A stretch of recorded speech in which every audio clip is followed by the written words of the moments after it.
Hello there, you're watching Greg Johnson Making, and I'm making this artwork inspired by a quote from the film The Witch.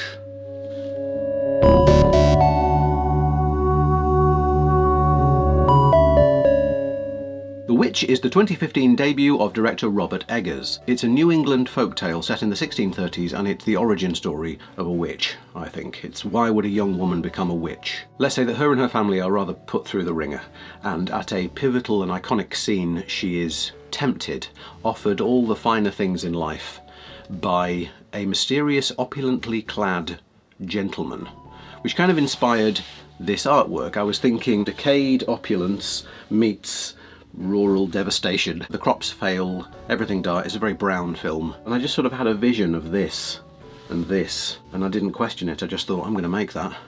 So I did. And here's how. So I had an aesthetic choice. I could have used a picture frame made out of old rotten wood, or I could have used this cheapo plastic charity shop find and go for the old gilt frame, you know, the gold leaf kind of cracked ornate frame. So I went for that. These are silicon letters. I had to cast a second batch. There's an inordinate number of T's in this phrase. I can't wait 24 hours for each T to set. I'm on a deadline here. So this stuff is oyu maru, which is plastic. I guess it's a bit like hot glue in that it's plastic with a low melting point, but it's not sticky. So you put it in warm water. I realised that if you stir it with a spoon, because metal is conductive, surely the water will go cold quicker. So I stirred it with a pencil. Is that clever? If you know chemistry, let me know. They're the instructions. It's not rocket science. It's just putty that goes soft when you get it hot. And I've never used it before, but this is exactly the sort of instance that you want to use it for. You don't get a perfect copy of the thing, but it's good. It's really good stuff for a quick mould. So this is 2-part resin. I'm making it red with a bit of flocking and dye just so it matches the other resin. Doesn't need to be red, but I just want them all to be the same. And then what I do is I stir it for 5 minutes, let it sit for 5 minutes, and then just hit the top with a flame to burst the bubbles that are in the cup. You sometimes slightly melt the cup, but it's better than nothing. So put the resin into the oyu maru mould, and then fill the silicone mould. It is better to take the time to do it neatly. You can just pour it all over the mould and then just scrape the top off, but you get lots of little flaky flakes. So there's another alphabet, and in about 24 hours you can take that out. The thinner it is, the longer it takes to set, because resin is a chemical cure, so when it's thin it takes longer. Planning the frame, here is, I mean, this frame is quite ugly. It's hollow plastic, like it's real cheap. I'm going to try and make it look like sort of gold-leafed wood. And then I've got these wooden rounded letters, especially for this. They look a bit fridge magnet-y, but I'm going to make them look like the word butter is made of butter, and make a question mark from an S. These are bones left over from a music video I did for my friend Carl Cully, where all the lyrics were written on objects lying around a forest. Always quite proud of that. It's one of my better music videos I've made. So I have a little bird skull with the word unforgiven written on it, and a jaw that says away. But it's time to move on and reuse these for this. Sanding bone. Not the nicest smell. Not nearly as bad as when you drill up into a deer antler, which is one of the worst smells I've ever smelled.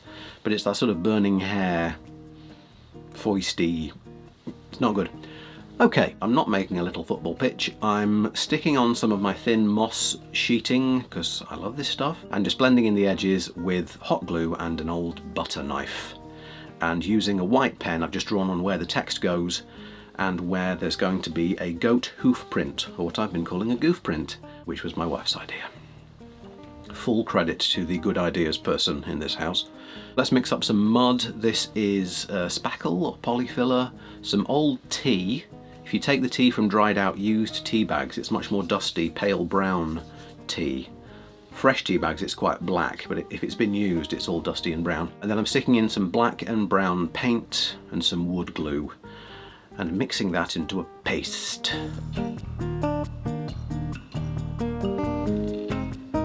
There's my coffee. Oh, no, too slow.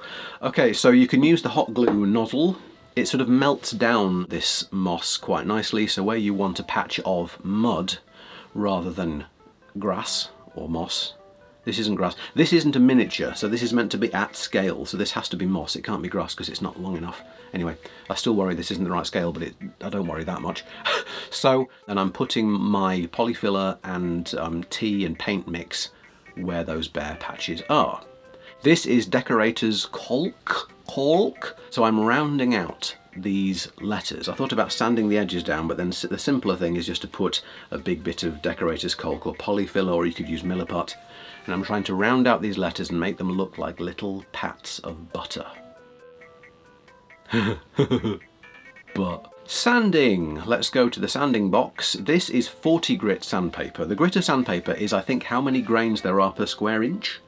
I think. So 40 is very, very coarse. So it's good for putting fake wood grain into things, because you actually want scratches. You want visible down the plastic there. And I'm going to make this plastic frame look as classy in a decayed way as I possibly can. So Gom Jabbar, of course, the world's most useful tool, to scratch in some pretty major lines. So the storyline we're going for here is that this was a gold gilted frame. The gilt's flaked off, and underneath you can see cracked and like damp old wood. Really good for wood grain is a hacksaw blade, and then I'm just brushing off the crumbly dumblies with my wire brush. Always hurt myself with that thing. Be careful with a wire brush, it can really stab you up. And then this is wood varnish, which I'm putting onto plastic. Doesn't really make sense, but it works like a contrast paint. It goes into all the wood grain and the cracks and crevices. Then for a second layer, I'm mixing in some oak as well into the walnut, so it's a slightly warmer colour, because this is a bit of a dark grey. And I'm putting in just an absolute George's Marvellous Medicine of let's chuck everything in. A few drops of brown resin pigment dye to heighten the brownness, and it comes out very brown. So then set that to dry, back to this. So I'm mixing up some Mod Podge, water and black paint as a sort of pre-prime prime. Then where I put that mix on the moss, there's some dried herbs ground up to sort of grass flocking to give it some organicness. Then set that aside to dry. And now that my caulked letters are reasonably dry, put them on pins, some cling film wrapped foam, and I've just poured over wood glue. These letters were a bit of a bear, if I'm honest. It took me a long time to be happy with these. I had a bit of a meltdown later, but we'll cross that bridge when we come to it. This is the goat hoof print, or goof print. Just looked up some reference online, and I'm making it using a wooden fork and my thumbs. It's probably a bit small. Black Phillip's a big boy, but I figured he should sign his handiwork. And then drying it to see how it really looks once it's dry, quickly, being impatient, drying it with a heat gun. So letters time. We got a fresh alphabet, so let's shuck our letters, like shucking peas. So I've taken all of those out. You can see they're bendy. Even after a day, they're sort of like toffee or a wham bar. They're chewy. The one on the right is from the silicon mould, the one on the left is from the Oyu Maru. It is a very adequate copy. So here I've used a gold pen, because I'm still going to paint over all this, to set out where my letters go, and then little white dots for every letter where I want to put a nail. And then I've stuck a sheet of, I think, 5mm thick MDF sheet on the back, just for something extra for the nails to go into. Because nails into this, it's almost cardboardy, like it's pretty thin, so it needed some bulk. Super glue on the nail heads, activator on the back of the letters, and they will stick immediately as they go on. It's laborious and time consuming, but that's fine, we need our time to be consumed. So then this, now the wood glue's dry, I'm going to do a layer of UV resin. I think these letters have a layer of every single thing I own, which will dry. So gloves on, as someone warned me, UV resin, and then cure using the gift of intense purpleness. Back to the frame. So as I said, this is meant to be sort of damp, aged, cracked wood. So I'm dry brushing a very grey brown, as this is the old wood that will show through from the dry brush of gold, which I'm doing now. I thought about using masking fluid, where you put on latex, paint it gold, and then you actually peel it off, so you actually create a genuine flaking effect. But I thought, no, let's just do it with dibs and dobs. That's how I achieve my golds. Look at that little move. I haven't got one of those fancy self-moving tripods. I've got one of those very cheap tripods that moves on its own. Or maybe it's a ghost. It probably isn't. This is fake moss, which I'm sticking on with super glue and then painting, which turned out to be a mistake. I thought this moss might go quite sort of rigid and tough if I painted it, but actually it just went very crispy and brittle. So once that moss is all dry, I will actually crumble it off and replace it with fresh moss. I just remembered the clocks have gone forward. It's already prime time.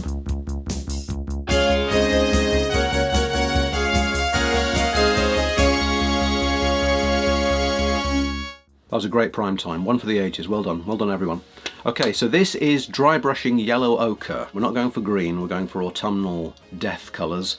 So yellow ochre, greeny grey, and blacky brown. And then I'm putting extra moss flocking onto where the moss is, and dried out tea onto the mud. I didn't want them to just be painted because it looks a bit fake, so I'm trying to colour it using flocking and old fruit teas and dried out bits of autumn detritus.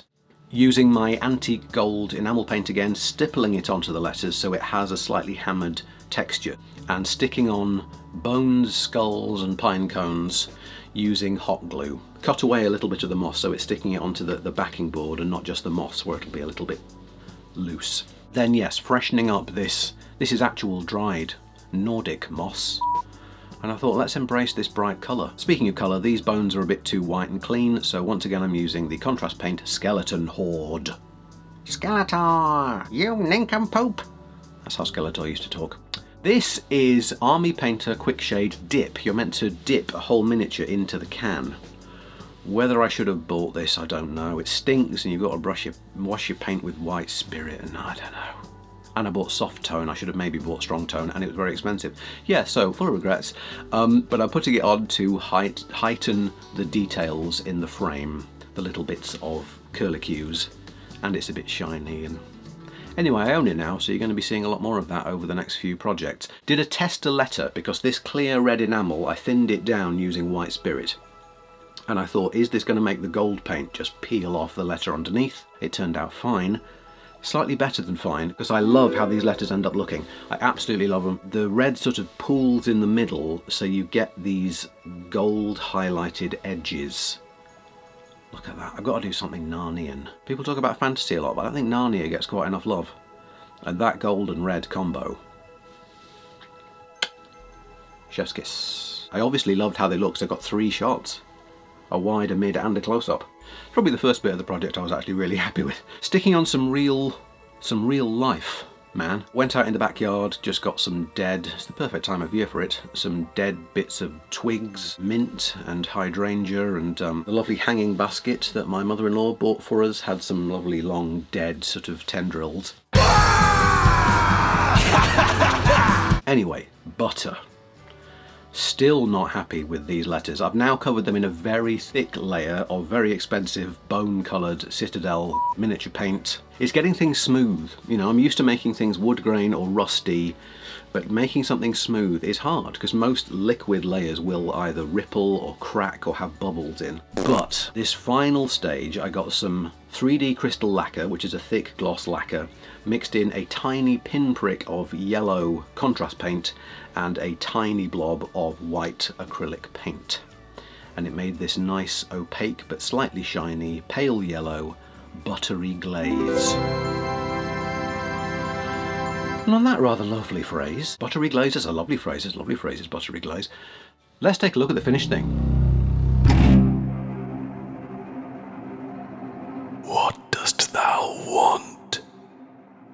Wouldst thou like the taste of butter?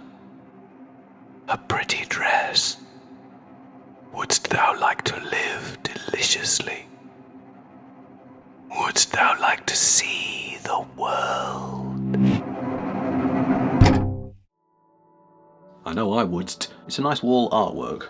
I don't know, I've got a cold and the brain fog is very, very real. Today's YouTube channel recommendation is Gamey Builds. This person is scratch bashing and designing amazing vehicles and creatures and building up a world called Beyond the Blight, and they are cumulatively adding to that world and designing all the things from it and writing short stories and just a really good maker of techie things and also creatures. If you are looking for a very, very easy Halloween costume, these are now available on my Etsy. I had this idea based on these and then got Christina Baczynski, the artist, to do this artwork. Yeah, wear them every day of October, which is of course Monster Month. But don't wear them after October because then it becomes deadly poisonous. Please consider helping me out on Patreon if you can. Thanks very much for watching, lots of love from me, and I'll see you very soon.